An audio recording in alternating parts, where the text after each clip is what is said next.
Jethro Exum Sumner was a North Carolina landowner and businessman, and an officer in the Continental Army during the American Revolutionary War. Born in Virginia, Sumner's military service began in the French and Indian War as a member of the state's provincial forces. After the conclusion of that conflict, he moved to Bute County, North Carolina, where he acquired a substantial area of land and operated a tavern. He served as Sheriff of Bute County, but with the coming of the American Revolution, he became a strident Patriot, and was elected to North Carolina's Provincial Congress. Sumner was named the commanding officer of the 3rd North Carolina Regiment of the North Carolina Line, a formation of the Continental Army, in 1776, and served in both the Southern Theater and Philadelphia campaign. He was one of 5 brigadier generals from North Carolina in the Continental Army, in which capacity he served between 1779 and 1783.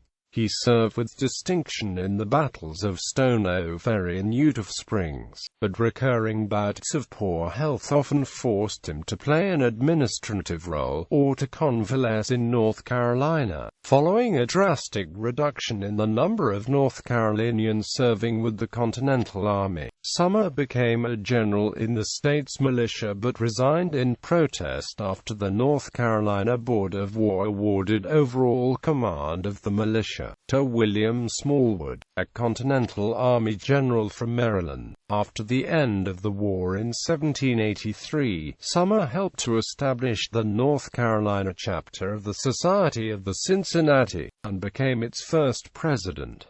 He died in 1785 with extensive land holdings and 35 slaves. Early life. Sumner was born in Nansemond County, Virginia, in 1733 to Jethro and Margaret Sullivan Sumner. His family had originally settled in Nansemond County in 1691.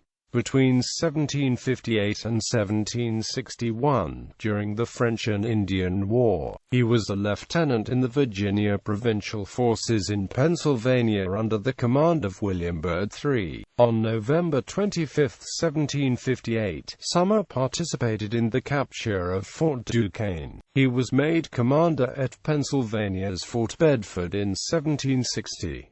After his regiment was disbanded in 1761, he returned home to Nansemond County. Between 1761 and 1764, he moved to Bute County in North Carolina, and married Mary Hurst of Granville County, with whom he would have 3 children. One daughter, Mary, went on to wed Thomas Blunt, who would later serve multiple terms in the United States House of Representatives. Sumner owned substantial property inherited through his wife's family in Bute County, where he also owned and possibly operated a tavern on land that he leased for £36 annually. Like many former Virginians who moved across the border into North Carolina during the colonial era, it is likely that Sumner would have retained close business ties with the province of his birth. Between 1772 and 1776, he served as Sheriff of Bute County, resigning when he became an officer during the American Revolutionary War. Sumner was active in pre-revolution protests and politics,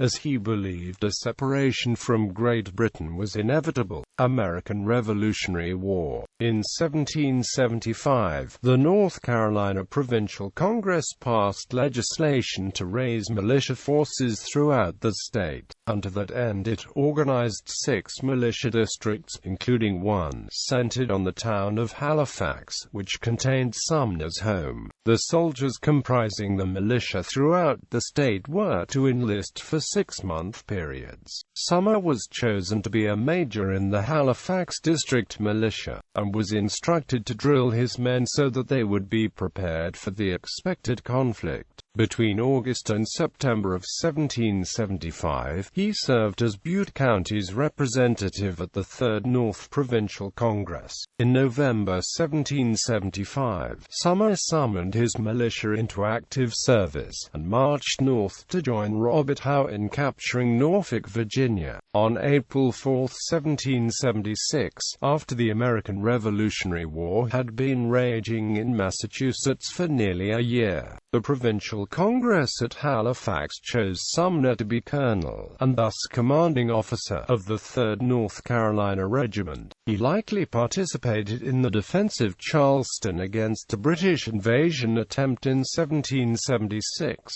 after which he was involved in the aborted plans of Major General Charles Lee to invade British Florida. During the planning stages for the Florida invasion, Sumner disagreed with Peter Muhlenberg of the 8th Virginia Regiment over which of the two was to be given command over Lee's Virginia and North Carolina troops while the commanding general was traveling in advance of his men. This dispute was resolved only when a military court of inquiry awarded Muhlenberg temporary command after Sumner failed to appear and plead his case. By August 18, 1776, Sumner's 3rd Regiment had reached Savannah, Georgia, where they joined Lee, who had arrived earlier in the month. The planned invasion of Florida did not materialize, though, and Sumner left his regiment at Savannah in September 1776 to recruit more soldiers from North Carolina. Philadelphia Campaign and Valley Forge. In early 1777, Sumner resumed command of the 3rd North Carolina Regiment, and marched the unit north to serve under George Washington in the Philadelphia Campaign. In early and mid-1777, he remained encamped with the main portion of the Continental Army at Morristown, New Jersey. He and his men drilled regularly and had their supplies and arms inspected and repaired, although many of the North Carolinians had such poor muskets that a substantial number were discarded. Sumner and his regiment fought in the battles of Brandywine and Germantown, and spent the winter of 1777 to 1778 in Valley Forge with Washington's army. After the death at Germantown of General Francis Nash, the regiments of his North Carolina Brigade were left without a commanding general. Generals Alexander McDougall of New York and Lachlan McIntosh of Georgia were appointed in succession to temporary command of the North Carolinians. While in winter quarters, many North Carolina officers believed the state was due to the appointment of 2 additional brigadier generals based on the number of soldiers it provided to the Continental Army. At Valley Forge, the North Carolina Brigade had a total strength of 1,051, but 353 were ill, and 164 lacked sufficient clothes to be fit for service. Sumner himself became ill in early 1778, and was forced to return home to recuperate. He continued to recruit soldiers in North Carolina during his recovery. Despite his recruitment efforts, in February 1778, North Carolina's regiments were consolidated because of a lack of available soldiers, and Sumner's 3rd Regiment absorbed the 5th North Carolina Regiment.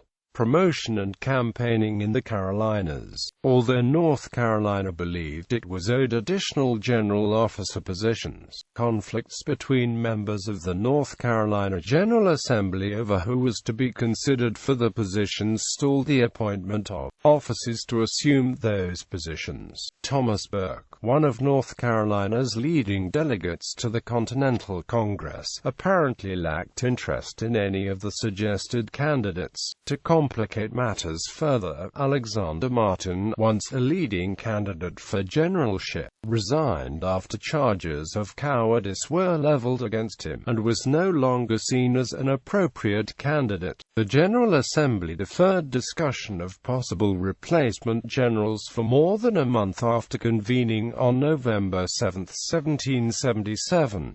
By December 15, The North Carolina General Assembly instructed its representatives in the Second Continental Congress to nominate Sumner for promotion to general. It was not until January 9, 1779, though, that the Continental Congress commissioned Sumner as brigadier general, and ordered him to join General Benjamin Lincoln in South Carolina. Sumner received the highest number of congressional votes, 13 to Hogan's 9 and Thomas Clark's 4. On June 20, 1779, Sumner led a Continental Army brigade at the Battle of Stono Ferry, assaulting the British right flank and routing the Hessian von Trumbuck Regiment. The Continentals and the Patriot militia began to run out of ammunition during the battle, and Lincoln was forced to order a general retreat. At least 7 Continental officers under Sumner's command were wounded, and future United States President Andrew Jackson's brother Hugh was among 10 North Carolinians killed. After the engagement at Stono Ferry, Sumner experienced another bout of poor health. He returned to North Carolina to recover, continuing to recruit troops during his convalescence. He suffered financially during his recovery, as a monetary crisis at the time left many officers in his position barely able to support themselves at home. He was also tasked by Lincoln with finding deserters in North Carolina and pressing them back into service. Sumner was on a leave of absence in September and October 1779, during the Patriot defeat at the Siege of Savannah, Militia Command between the Siege of Charleston in May 1780 and the Battle of Camden in August that year. The North Carolina line was virtually annihilated, suffering substantial casualties and the loss of many men as prisoners of war. During at least part of the intervening time, Sumner was in North Carolina on a recruiting mission. Rather than rebuild the line, the North Carolina General Assembly determined to rely on militia for the defense of the state. In September 1780, Sumner temporarily transferred to command of the Hillsborough District Militia, under the statewide leadership of Richard Caswell, as commander of a brigade of North Carolina militia. Sumner was tasked with defending the state from the advances of British General Charles Cornwallis,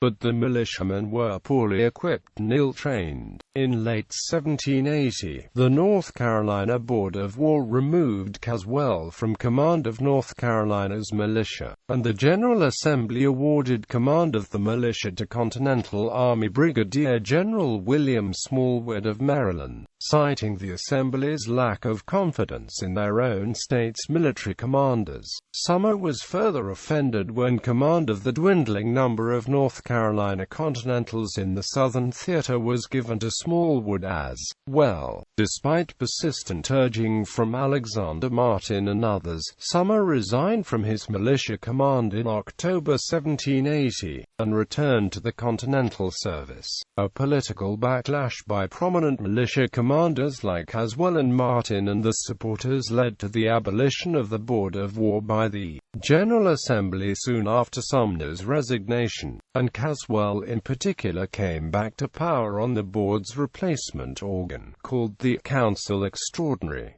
Return to the Continental Army. Sumner next served under General Nathaniel Greene, who arrived in the Southern Theater in December 1780 and directed Sumner to recruit further Continental soldiers from North Carolina. On June 2, 1781, Greene ordered Sumner to join him in South Carolina, which he did along with 350 new recruits on August 1.